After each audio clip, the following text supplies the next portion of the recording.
Now we got an eruption down here. Now we got a big slide coming off. The slide is coming off of the west slope. Now we got a whole great big eruption out of the crater. And we got another that opened up on the west side, a whole west side, northwest side.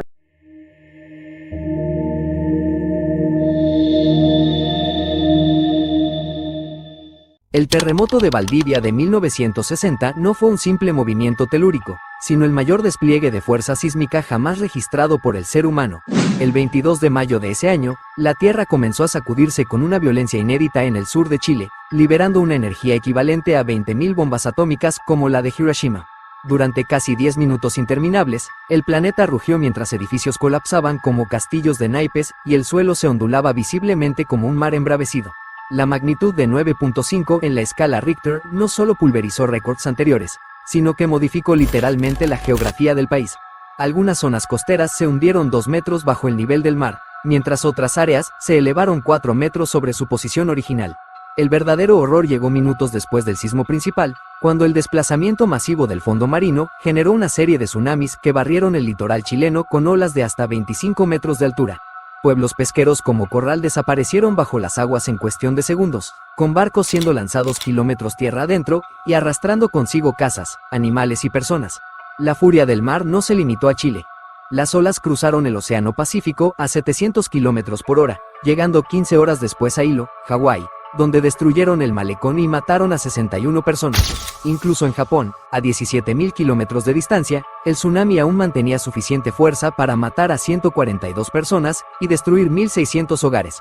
La naturaleza parecía decidida a no dar tregua. Mientras las réplicas continuaban, se registraron más de 20 terremotos superiores a 7.0 en los siguientes días. El volcán Puyehue entró en erupción, cubriendo el cielo con cenizas y completando un escenario apocalíptico. Los daños fueron incalculables, cerca de 2 millones de damnificados, 5.700 muertos confirmados, aunque cifras no oficiales hablan de más del doble, y pérdidas económicas que tomaron décadas superar. Lo más impactante fue el testimonio de sobrevivientes que describieron cómo los ríos cambiaron de curso de la noche a la mañana, cómo islas enteras se hundieron para siempre y cómo el sonido del terremoto, un rugido subterráneo que muchos compararon con 1000 trenes chocando simultáneamente, les perseguiría en sus pesadillas durante años. Las imágenes en blanco y negro de la época muestran ciudades reducidas a escombros, con sobrevivientes caminando entre ruinas como sonámbulos, mientras el olor a mar podrido y tierra revuelta impregnaba el aire. La erupción del monte Santa Elena en 1980 comenzó como un espectáculo geológico y terminó como una de las explosiones más violentas jamás presenciadas en Norteamérica. Durante semanas, los científicos observaron cómo la montaña se hinchaba visiblemente, con protuberancias que crecían hasta 5 metros por día, señalando la presión insostenible que se acumulaba en sus entrañas. El 18 de mayo, a las 8:32 de la mañana, todo terminó en cuestión de segundos cuando un terremoto de 5.1 grados desencadenó el colapso catastrófico de todo el flanco norte de la montaña. Lo que siguió fue una explosión lateral de fuerza inimaginable, equivalente a 24 megatones de TNT, que viajó a más de 1000 kilómetros por hora y arrasó con todo en un radio de 30 kilómetros. El calor extremo de la nube piroclástica, que alcanzó los 350 grados Celsius, vaporizó instantáneamente los lagos y ríos cercanos mientras convertía los bosques de abetos centenarios en campos de árboles muertos que yacían perfectamente alineados como fósforos caídos. El geólogo David Johnston, apostado a solo 10 kilómetros del volcán, tuvo tiempo de transmitir por radio sus últimas palabras: Vancouver, Vancouver, está llegando, antes de ser engullido por la furia del volcán. Su cuerpo nunca fue encontrado. Mientras tanto, la columna eruptiva ascendió 24 kilómetros en la atmósfera, oscureciendo el sol y cubriendo 3 estados con una espesa capa de ceniza gris que paralizó el tráfico aéreo y terrestre durante días. La fuerza de la explosión fue tan colosal que arrancó 400 metros de la cima de la montaña, reduciendo para siempre el perfil icónico de Santa Elena. Los flujos de lodo volcánico, conocidos como lahares, barrieron valles enteros, arrastrando troncos, rocas del tamaño de casas y restos de puentes a lo largo de 120 kilómetros por el río Tautle. Las imágenes aéreas posteriores revelaron un paisaje lunar donde antes había bosques exuberantes, con el suelo cubierto por una capa uniforme de ceniza gris que se extendía hasta donde alcanzaba la vista. Lo más escalofriante fueron los relatos de los pocos supervivientes que se encontraban en la zona de impacto directo. Algunos describieron cómo el calor extremo les quemó los pulmones al respirar, mientras otros contaron cómo la oscuridad total cayó sobre ellos en pleno día, con la única iluminación proveniente de los constantes relámpagos volcánicos que atravesaban la columna de ceniza. Los equipos de rescate que llegaron días después encontraron un silencio sobrenatural en la zona cero, donde ni siquiera los insectos habían sobrevivido al cataclismo.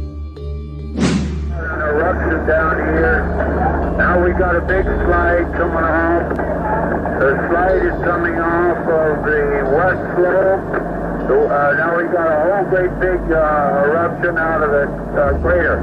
And we got another that opened up on the west side, the whole west side, northwest side is sliced down. West section and north section blowing up, flying it's coming up over the ridge towards me. I'm going to back out of here. And the camper and the car set over to the south of me is covered.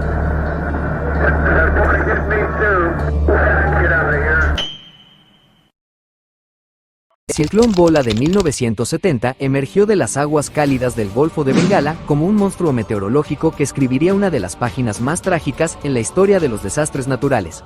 A medida que avanzaba hacia el delta del Ganges, sus vientos de 240 km por hora se combinaron con una marea ciclónica de 10 metros de altura, creando una máquina de muerte perfecta que barrieron las frágiles islas y tierras bajas de lo que hoy es Bangladesh. En la noche del 12 al 13 de noviembre, cuando la mayoría de los pobladores dormía, el mar invadió la tierra con una furia bíblica, arrasando con más de 400.000 hogares en cuestión de horas. Las aldeas costeras desaparecieron como castillos de arena bajo la marea, sus habitantes arrastrados por las violentas corrientes o aplastados bajo los escombros de sus propias viviendas.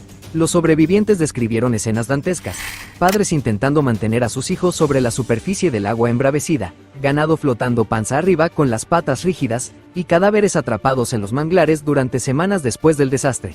En la isla de Atia, donde el agua cubrió completamente el territorio, solo quedaron en pie los techos de las escuelas y mezquitas más altas, convertidos en improvisados refugios donde cientos se apiñaban mientras el viento arrancaba las láminas de zinc una a una.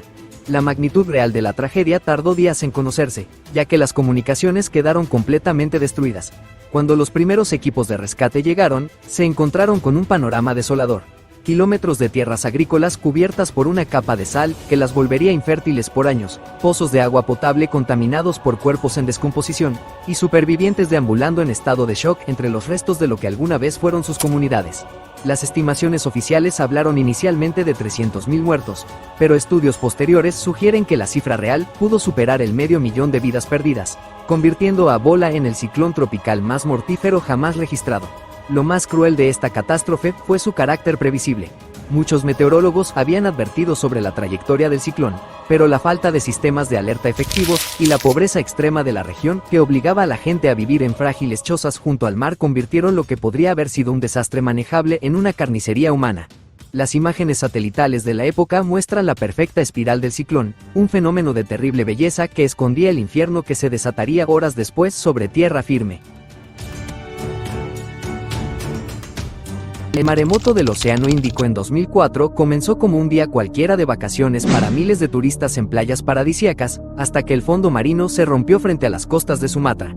El 26 de diciembre, a las 7:58 de la mañana, un terremoto de magnitud 9.1, el tercero más potente jamás registrado, sacudió el lecho marino a 30 kilómetros de profundidad, generando una fractura de 1.600 kilómetros de largo. El desplazamiento vertical de las placas tectónicas, de hasta 15 metros, desplazó masas de agua equivalentes a 30.000 piscinas olímpicas, desatando una serie de olas asesinas que viajarían a la velocidad de un avión comercial. En las playas de Phuket y Phi, los turistas captaron con sus cámaras el momento en que el mar comenzó a retirarse de forma anormal, dejando al descubierto peces saltando en la arena y barcos varados. Lo que parecía una curiosidad se transformó en pesadilla cuando apareció en el horizonte una línea oscura que crecía rápidamente.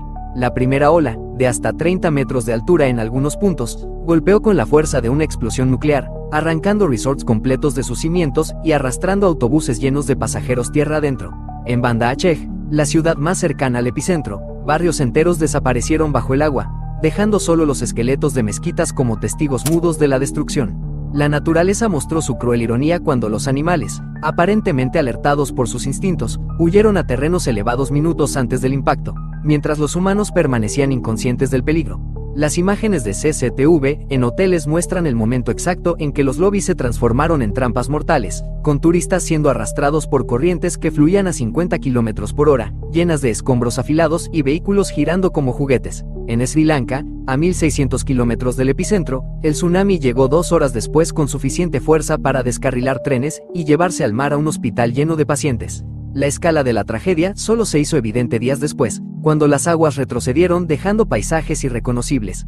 Playas que habían sido destinos turísticos se convirtieron en campos de cadáveres, con cuerpos atrapados en los árboles como macabras decoraciones navideñas. El caso del Bebé 81, un recién nacido que sobrevivió milagrosamente flotando entre escombros y fue reclamado por 9 familias desesperadas, simbolizó el caos posterior al desastre. Las cifras finales fueron apabullantes: 230.000 muertos en 14 países, millones de desplazados, y daños que superaron los $10.000 millones. Lo más impactante de esta catástrofe fue cómo expuso la fragilidad de los sistemas de alerta temprana en una era de tecnología avanzada. Mientras los científicos en Hawái detectaron el terremoto casi inmediatamente, no existían protocolos para comunicar el peligro a las comunidades costeras del Índico. Las imágenes satelitales posteriores mostraron cómo las olas se expandieron concéntricamente desde el epicentro, un patrón de destrucción perfectamente trazado que, de haber sido monitoreado en tiempo real, podría haber salvado decenas de miles de vidas. La ola de calor europea de 2003 fue un asesino silencioso que convirtió un verano aparentemente normal en una pesadilla letal. A diferencia de otros desastres naturales que golpean con violencia espectacular, este evento mató a más de 70.000 personas sin derrumbar un solo edificio, demostrando que el clima puede ser tan mortal como cualquier terremoto o huracán. Durante semanas interminables, entre junio y agosto, un domo de aire caliente se estacionó sobre Europa Occidental, elevando las temperaturas a niveles nunca antes registrados. En Francia, donde el termómetro alcanzó los 44 grados Celsius a la sombra, el asfalto de las calles se derretía mientras los ancianos morían solos en sus áticos convertidos en hornos. Las morgues de París colapsaron rápidamente, obligando a las autoridades a almacenar cadáveres en cámaras frigoríficas improvisadas en almacenes industriales. Los hospitales, desbordados por casos de golpes de calor, recurrieron a pedir ambulancias prestadas a otros países mientras las enfermeras describían escenas dantescas. Pacientes ancianos cuyos órganos internos literalmente se cocinaban dentro de sus cuerpos. En los campos, los cultivos se marchitaban en cuestión de horas bajo el sol inclemente, y los ríos principales como el Loira y el Ródano se redujeron a meros hilos de agua, revelando ruinas históricas olvidadas en sus lechos secos. Lo más cruel de esta catástrofe fue su selectividad mortal. Mientras los turistas se refrescaban en fuentes públicas, las víctimas, en su mayoría ancianos pobres que no podían permitirse aire acondicionado, morían en silencio en sus apartamentos. En Portugal, donde los termómetros marcaron 47 grados Celsius, los incendios forestales arrasaron el 5% del territorio nacional, creando tormentas de fuego que generaban sus propios sistemas climáticos. Los glaciares alpinos se derritieron a un ritmo sin precedentes, causando deslaves mortales, mientras que en el norte de Italia, el calor extremo combinado con la sequía hizo colapsar cosechas enteras, anticipando lo que sería una crisis alimentaria meses después. Los datos científicos revelaron posteriormente la magnitud anormal del fenómeno.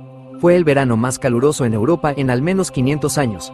Las noches tropicales, cuando la temperatura no bajaba de 20 grados Celsius, impedían cualquier alivio para cuerpos ya al límite. En Francia, donde murieron cerca de 15.000 personas, el sistema de salud tardó semanas en recuperarse del shock, mientras el gobierno enfrentaba acusaciones de negligencia por no haber activado protocolos de emergencia a tiempo. Las imágenes de trabajadores municipales recogiendo cadáveres en camiones refrigerados circularon por todo el mundo, mostrando una Europa que parecía haber retrocedido a tiempos de pestes medievales. Esta ola de calor no fue un evento aislado, sino un presagio del cambio climático por venir. Los estudios posteriores demostraron que el calentamiento global había hecho que un evento así fuera al menos 2 veces más probable. Cuando terminó el verano, dejó tras de sí no solo un número espeluznante de víctimas, sino también una pregunta incómoda. Si una de las regiones más desarrolladas del mundo podía sucumbir así al calor, ¿qué esperaba el resto del planeta en las décadas siguientes? La canícula de 2003 se convirtió así en un punto de inflexión histórico, el momento en que Europa descubrió que el mayor peligro podía llegar no con vientos huracanados o inundaciones, sino simplemente con un sol que brillaba demasiado fuerte durante demasiado tiempo.